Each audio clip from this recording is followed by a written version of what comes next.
نحمده ونصلي على رسوله الكريم أما بعد فأعوذ بالله من الشيطان الرجيم بسم الله الرحمن الرحيم وقال الله تعالى في القرآن المجيد والفرقان الحميد ولا تقل لهما أف ولا تنهرهما وقل لهما قولا كريما وقال النبي صلى الله عليه وآله وسلم رضا الرب في رضا الوالد وسخط الرب في سخط الوالد او كما قال علیہ الصلاۃ والسلام۔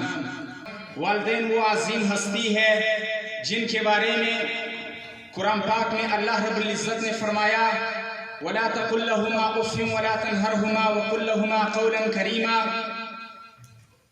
والدین وہ عظیم ہستی ہے جن کے بارے میں حضور صلی اللہ علیہ وسلم نے فرمایا رضا الرب فی رضا الوالد وسخط الرب فی سخط الوالد۔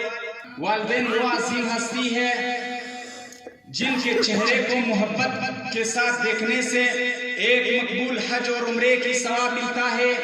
والدین وہ عظیم ہستی ہے جن کی عظمت اور رفعت شان بتانے کے لیے حضور اکرم صلی اللہ علیہ وسلم فرماتے ہیں کہ اگر میں دوران نماز ہوتا اور میری والدہ مجھے پکارتی تعال یا محمد، تو میں نماز کو قطع کر دیتا اور اپنے والدہ کو جواب دیتا لبیک یا امی، اے میری اماں جان میں حاضر ہوں۔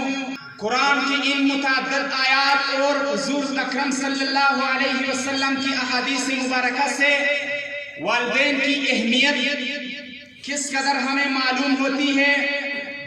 ان کو پیش نظر رکھتے ہوئے ہم اپنی زندگی میں نظر دوڑائے کہ ہم نے والدین کی کس قدر عزت کی ہے، ان کے باتوں کو کس قدر مانا ہے، کس قدر ان کا احترام کیا ہے۔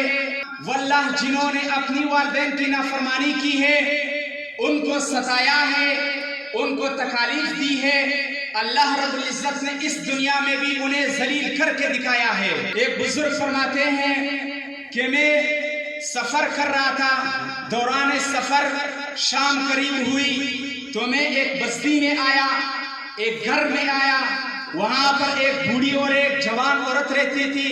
میں نے ان سے کہا کہ رات گزارنے کے لیے اگر جگہ میسر ہو، تو انہوں نے فرمایا کہ رات گزارنے کے لیے جگہ تو میسر ہے پر کھانے کو کچھ نہیں۔ تو میں نے ان سے کہا کہ آپ لوگ کیسے گزارا کرتے ہو؟ انہوں نے کہا کہ ہمارے یہاں کوئی نرینہ نہیں، ہم یہاں پر قافلے والے آتے ان کی خدمت کر کے ان کے بچے کچے ہوئے پر بس زندگی بسر کر رہے ہیں۔ یہ بزرگ فرماتے ہیں کہ جب رات ہوئی سارے لوگ سو گئے، خوب سناٹا چھا گئی، تو گدے کی رینکنے کی آواز میرے کانوں میں گونج پڑی۔ تو فرماتے ہیں کہ اس کے پیچھے میں چل پڑا، ایک قبرستان میں گیا جہاں پر ایک گدہ جس کا سر گدے کا تھا اور بقیہ نصف بدن اس کا انسان کا تھا، قبر سے اس کا سر نکلا ہوا تھا اور گدے کی آوازیں نکال رہا تھا۔ جب صبح ہوئی فرماتے ہیں کہ میں نے اس عورت سے پوچھا کہ یہ کیا ماجرا ہے، تو اس نے یہ فرمایا کہ یہ اس بوڑھی کا بیٹا تھا اور یہ میرا شوہر تھا، یہ اپنی والدہ کی بہت ناقدری کرتا تھا، اس کی باتوں کا مذاق اڑاتا تھا، اس کی باتوں کا نقل اتارتا تھا۔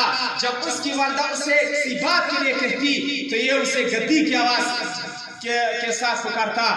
اگر والدین کی کوئی نافرمانی کرے تو اس کی یہی حشر ہوگی۔